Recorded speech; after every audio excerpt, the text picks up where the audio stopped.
Module 7 application of ICT in early childhood. इस module में हम देखेंगे कि हमने 3 तरह के डायमेंशंस की बात की थी ऑफ द क्लासरूम इन्वायरमेंट, जिसमें पहला था फिज़िकल, दूसरा था सोशल और तीसरा था टेम्पोरल इन्वायरमेंट। फिज़िकल में आपका क्लासरूम का लेआउट और डिज़ाइन था, सोशल में बच्चों का इंटरेक्शन टीचर के साथ और बाकी स्टाफ के साथ and vice versa, that is the social dimension of that environment. Then we have the temporal dimension. और इन तीनों में अलग अलग से आईसीटी कैसे इम्प्लीमेंट किया जा सकता है, आज हम इस मॉड्यूल में ये देखेंगे। First of all we discuss the physical environment. Physical environment में आईसीटी की इंटीग्रेशन के लिए point number 1, you have to have some rules and regulations in place for the implementation of ICT. उसके यूज़ के बारे में, टीचर्स ने उसको यूज़ कैसे करना है, उसको इंटीग्रेट किया हुआ है तो उसके एसओपीज़ क्या हैं। We have to have them written down in a way that they are properly communicated to all the relevant personnel जिन्होंने उस इंफॉर्मेशन कम्युनिकेशन टेक्नोलॉजी को यूज़ करना है। तो पहली बात है rules and regulation. Then we have to make sure that whatever ICTs we are using they are following the guidelines of children's safety. कोई ऐसी कम्युनिकेशन टेक्नोलॉजी, कोई ऐसी चीज़ हम इंस्टॉल नहीं कर सकते जो कि बच्चों की सेफ्टी, उनके सेफ्टी हैज़र्ड हो और उनको उससे नुकसान पहुंच सकता हो। लिहाजा that should be the highest priority of the physical environment to ensure child safety. फिर उसके बाद जो भी सॉफ्टवेयर आप ICT का सिलेक्ट करें for use in the early childhood, उस सॉफ्टवेयर को नंबर 1 डेवलपमेंटली अप्रोप्रिएट होना चाहिए, बच्चों के लिए एज अप्रोप्रिएट होना चाहिए, और number 2 it should be used in a way that should enhance there learning, और उसको एज अ गाइडलाइन के तौर पे हमें यूज़ करना है। We should not totally rely on the software to for that learning purpose. फिर हमने ये देखना है कि वो एजुकेशनली रेलिवेंट भी है जो सॉफ्टवेयर यूज़ किया जा रहा है या नहीं, उसकी रेलिवेंस डिटर्मिन करनी है। That should B also part of some of the decisions that you have to take in the physical environment area. फिर फंक्शनैलिटी और प्रैक्टिकलिटी क्या है। अब आपने ICT इक्विपमेंट अगर इंस्टॉल करवा लिया अपने स्कूल में और you have all the IWBs, you have all the let's say laptops and webcams or audio and video recording cameras, but you don't have the trained staff to operate it. कई स्कूलों में देखा गया कि labs बहुत ही well equipped और latest technology updated labs जो हैं वो बनाई जाती हैं, and they are kept locked. And why they are locked? Because no one has the ability to use those labs, और उनको सिर्फ बना दिया जाता है, but due to the lack of training of the staff they are never used. और ये अक्सर स्कूलों में ऐसा देखा गया है कि इस तरह से ये प्रैक्टिस है। तो लिहाजा this is not the implementation of ICT। हम एप्लीकेशन की अगर बात करें तो एप्लीकेशन तभी होगी जब हमारे पास इक्विपमेंट के साथ साथ ट्रेंड स्टाफ भी होगा। देन ICT को आपको मैनेज करने के लिए, let's say you are starting to integrate it in your school and you want to integrate it in such a way कि आप एक स्टार्ट ले सकें। तो 1 computer 1 system is enough for the integration, अगर आप बहुत स्मॉल स्केल की बात करें।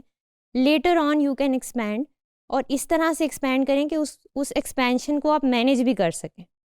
तो लिहाजा आपको पता होना चाहिए, अगर let's say you have 1 computer, main computer attach to everything else, और you have 10 computers, you must know what is going on in all of the classrooms, किस तरह से ICT को यूज़ किया जा रहा है, कहीं किसी मेल पर्पसेस के लिए तो नहीं यूज़ किया। All of these things should be part of the physical environment, या रूल्स एंड रेगुलेशंस का प्रोटोकॉल होना चाहिए।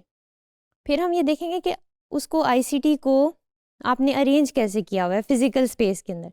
कहीं ऐसा तो नहीं है कि ऐसा लग रहा है कि बहुत कंजेशन हो गई है या बहुत ज़्यादा क्राउडी हो गया है कि अगर आपने बीच में स्पेस नहीं दी हुई एक सिस्टम के और दूसरे लैपटॉप के बीच में, या टीचर और स्टूडेंट्स के जो फर्नीचर है वो बहुत ही क्लोजली पैक्ड हुआ है, बच्चों के पास जगह नहीं है, they can not move around and they have to have space to move around. Early childhood में बच्चों के पास ऐसे क्लासरूम्स होने चाहिए जिसमें वो उठ के थोड़ा सा चल फिर सकें, और they should move around a bit in the class.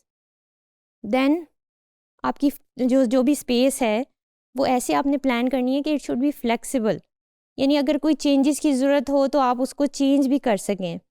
Let's say आपने कोई आईसीटी या वीडियो रिकॉर्डिंग कॉर्नर बनाना है अपने क्लासरूम में, लिहाजा जो भी फर्नीचर आपने अरेंज किया हुआ है उसको, उस सेटिंग को इस तरह से होना चाहिए इन द फ्यूचर नीड्स के हिसाब से आप उसको चेंज भी कर सकें।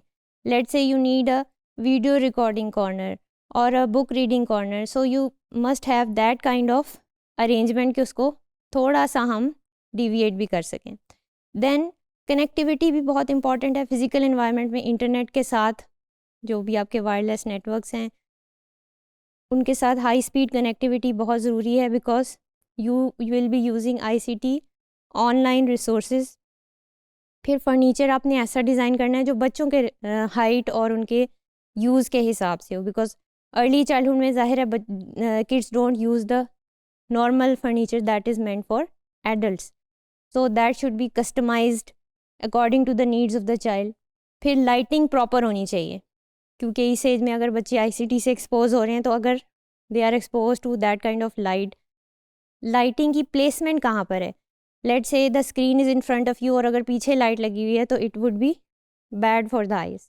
तो लिहाजा आपने ये भी देखना है कि आईसीटी की जो भी इक्विपमेंट है वो ऐसी जगहों पर प्लेस्ड है और उनके हिसाब से लाइटिंग कहाँ पर प्लेस्ड है, और बच्चे जब उसे यूज़ करेंगे so you should be able to see कि वो उसका इफ़ेक्ट क्या आ रहा है।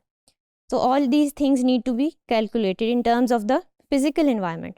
फिर इंस्टॉलेशन डायनामिक्स में आपने ये देखना है, जैसे IWBs हैं या इंटरैक्टिव वाइट बोर्ड है, तो अगर बच्चों ने उस बोर्ड को यूज़ करना है और डेफिनेटली करना होगा if the classroom is supporting ICT use, तो उनकी जो हाइट है IWB की वो बच्चों के हिसाब से हो, not only for the teacher कि टीचर उसके ऊपर लिख सके, ड्रॉ कर सके, बल्कि बच्चे भी आकर उसके ऊपर कोई एक्टिविटी करना चाहें, कोई लर्निंग एक्सपीरियंस करना चाहें, they can do it easily. फिर आपके जो क्लासरूम के पेंट हैं, वॉलपेपर्स हैं, या आप कह लें कि उनके कलर्स हैं, वो बहुत ज़्यादा यानी कि ऐसे नहीं होने चाहिए जो बहुत ही आई के लिए शॉकिंग हो। They should be cool colours, they should be not hindering with the screens और the equipment that you have installed. इसी तरह ये सारी चीज़ें एस्थेटिकली प्लीजिंग होनी चाहिए। अगर क्लासरूम में विंडो है तो विंडो से इनफ लाइटिंग आ रही है, नेचुरल लाइट का सोर्स होना चाहिए क्लास के अंदर। So all of these things need to be managed in terms of the physical environment. अब आईसीटी का रोल सोशल इन्वायरमेंट में क्या है, how can we apply it in a socially appropriate way, कि टीचर का जो इंटरेक्शन है बच्चों के साथ वो किस तरह से इम्प्रूव हो सकता है। मसलन टीचर के पास एक्सेसिबल डिजिटल कैमरास होने चाहिए, वेब कैम्स होने चाहिए, वायरलेस नेटवर्क्स और इंटरनेट एक्सेस, जैसे पहले भी बात की, IWBs होने चाहिए, ऑडियो रिकॉर्डर्स होने चाहिए।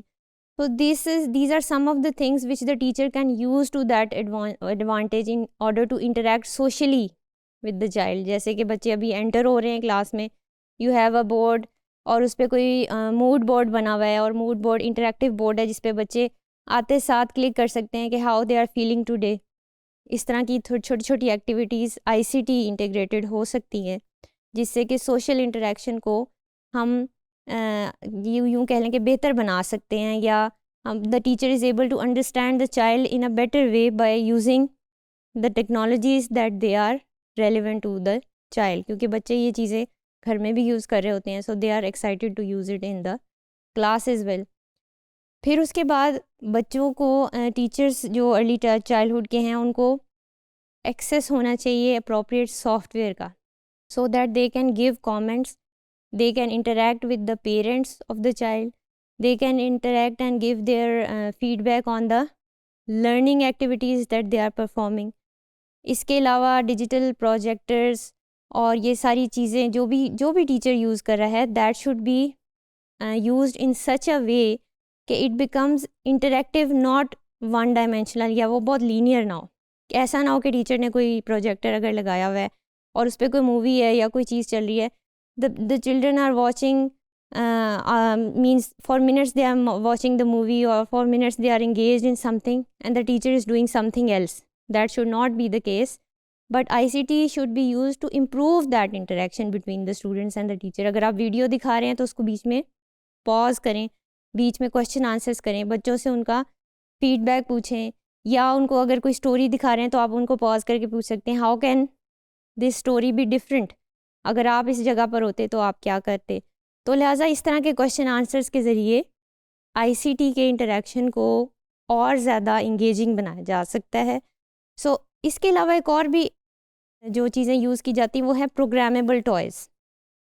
Programmable toys are such toys which the children can use to program a certain kind of command। वो छोटे छोटे रोबोट्स या कोई पपी या कोई इस तरह की शक्ल में होते हैं जिसमें बच्चे उसको बाकायदा तौर पे ये सिखा सकते हैं कि उसने कैसे रिस्पॉन्ड करना है। They have some kind of commands जो कि उनको दी जा सकती हैं और जो कस्टमाइज्ड भी हो सकती हैं। So how can they use them to their advantage, और इनका फ़ायदा ये होता है कि हर बच्चा अपनी नीड्स के हिसाब से उसको यूज़ करता है। इसी तरह स्टेम टॉयज़ हैं जो कि science, technology, engineering and mathematics के कॉन्सेप्ट पे बेस्ड होते हैं। These toys can be use for a better classroom interaction, social environment. बच्चे अपने टॉयज़ जो हैं वो एक दूसरे के साथ शेयर भी कर सकते हैं, जो भी प्रोग्रामेबल टॉय वो यूज़ कर रहे हैं, so that they can interact with their peers also कि what they are doing and how far they are along in their learning journey. फिर उसके अलावा कुछ टॉकिंग फ़ोटो एल्बम्स या डिजिटल एल्बम्स होती हैं जिसमें पीछे पिक्चर्स भी चल रही हैं, साथ एक कमेंट्री है या साथ एक बैकग्राउंड के बारे में कुछ थोड़ा सा ऑडियो भी है, और it is describing the photo that is being displayed. So digital frames का हमें पता है कि उसमें कई सारी पिक्चर्स जो हैं एक वक्त में वो प्ले हो सकती हैं, and they can be used in the classroom. आप क्लास के एंड पे उसको डिस्प्ले कर सकते हैं, शुरू में कर सकते हैं, for a revision of the previous lesson आप उसको यूज़ कर सकते हैं। So these are all the things which can improve the social interaction in your class by using these tools। अब हम बात करेंगे ICT in the temporal environment की। temporal environment में वो तमाम schedules, टाइम टेबल्स, कब कौन सी एक्टिविटी होनी है, बच्चों को एक टाइम का जो फील होता है कि अब हम आए हैं and now this will happen, now this will happen, there is a certain amount of predictability in their routine। तो वो एक इन्वायरमेंट बनाती है क्लास का, स्कूल का। उनको पता होता है लंच ब्रेक कब होनी है, उसके बाद क्या होना है, और उसके बाद कौन सा लेसन होना है, गेम लेसन कब होना है, हमारा आउटडोर टाइम कब होना है। सो all of these things should be very carefully planned, और उस इन्वायरमेंट को बच्चों के लिए प्लेजेंट बनाने के लिए हमें ये इंश्योर करना है कि it should be following a very natural pattern. ऐसा टेम्पोरल इन्वायरमेंट ना क्रिएट किया जाए जिससे बच्चे अनकंफर्टेबल हों, या बच्चों को कोई फिज़िकल डिस्कम्फर्ट हो रही हो या इमोशनल डिस्कम्फर्ट हो रही हो। This is just a sample of one of the temporal, जिसे स्केजुअल कह लें, कि अब टीचर्स के लिए है अर्ली चाइल्डहुड के, कि वो कैसे एक विजुअल स्केजुअल बना सकते हैं, उसको डिस्प्ले कर सकते हैं अपने बोर्ड पे, जो कि बच्चे आते साथ उसे देख सकते हैं। और कभी कभार ऐसा भी होता है कि कुछ क्लासेस में टीचर्स बच्चों के साथ कोलैबोरेट करके डेली का जो स्केजुअल है उसको कस्टमाइज़ करते हैं, and that is more interesting for the children because they know कि आज हमने ये चीज़ पहले करनी है, ये चीज़ based on the opinions of the children या देयर लाइक्स एंड डिसलाइक्स। ये अर्ली चाइल्डहुड की बात हो रही है, not for the later classes, क्योंकि उस एज में you are developing and you need flexibility, you need communication, you need to express your self मोर। तो लिहाजा इस तरह की जो एक्टिविटीज़ हैं जिसमें बच्चे कस्टमाइज्ड टेम्पोरल स्केजुअल बनाते हैं, दैट इज़ मोर, जिसे कहते हैं efficient way to achieve the learning goals. Then balance your activities throughout the day, post your schedule. आप ऑनलाइन उसको पोस्ट कर सकते हैं for the parents to know कि आज क्या हो रहा है। रिफ़र टू योर स्केजुअल, आप क्लास में बीच में बच्चों को याद करवाते रहें कि इसके बाद अब हमने ये चीज़ करनी है या इसके बाद ये चीज़ होगी। देन चिल्ड्रन विल नो कि how and when they are going to change the schedule. बच्चों को पता होना चाहिए कि अब नेक्स्ट क्या चीज़ आ रही है। ये बहुत ज़रूरी है because they need to build that kind of trust. जब प्रेडिक्टेबिलिटी का एलिमेंट ज़्यादा होता है तो नेचुरली बच्चों में कॉन्फिडेंस ज़्यादा आता है, उनमें ट्रस्ट ज़्यादा आता है। दे नो कि अब ये चीज़ होने वाली है and we are going to handle that challenge. इसके अलावा भी मैं एक छोटा सा पॉइंट इसमें एंड में ऐड करूँगी, दैट मीन्स के जो एक अनप्रेडिक्टेबिलिटी और अनएक्सपेक्टेडनेस का एलिमेंट है वो क्यों इम्पॉर्टेंट है। जैसे ये अभी हमने बताया कि टेम्पोरल इन्वायरमेंट के अंदर ऐसा स्केड्यूल ना हो जो बच्चों को बिल्कुल फिक्सेटेड रखे एक चेयर के ऊपर. They should have time for moving around, they should have warm up activities और कूल डाउन एक्टिविटीज़. अगर उनको बहुत ही मुश्किल सा टास्क किया तो उनको कूल डाउन करने के लिए कोई एक्टिविटी होनी चाहिए. Let's drink a cup of water और let's drink a cup of juice, या जो भी आप समझते हैं कि उनका फेवरेट कूल डाउन एक्टिविटी हो सकती है, आप वो करवा सकते हैं. फिर outdoor play time. Obviously outdoor play time can not be achieved by ICT. ICT is only a means कि बच्चों को इंडिकेट करे कि अब आपका आउटडोर प्ले टाइम हो गया, but actual outdoor is actually outdoor. It does not mean indoor in front of a computer. तो you have to understand that. फिर इसके अलावा आपने ये देखना है कि जो भी आपका टेम्पोरल इन्वायरमेंट है उसमें एकदम से यकदम सडन चेंजेस ना हो. वो एब्रप्ट चेंजेस से आपने अवॉइड करना है, but do add that element of surprise and do add that element of unexpected things that कि बच्चे उसे लुक फॉरवर्ड करें कि अब क्या होने वाला है. तो इससे क्या होता है कि जब इस तरह की छोटे छोटे आप ये क्यूज़ देते हैं, they are able to foster their curiosity about things. They want to learn more. तो ये उनकी एक वार्म अप होती है कि किस तरह से हमने आगे आगे आगे सीखना है. So you have to maintain that balance of curiosity and predictability.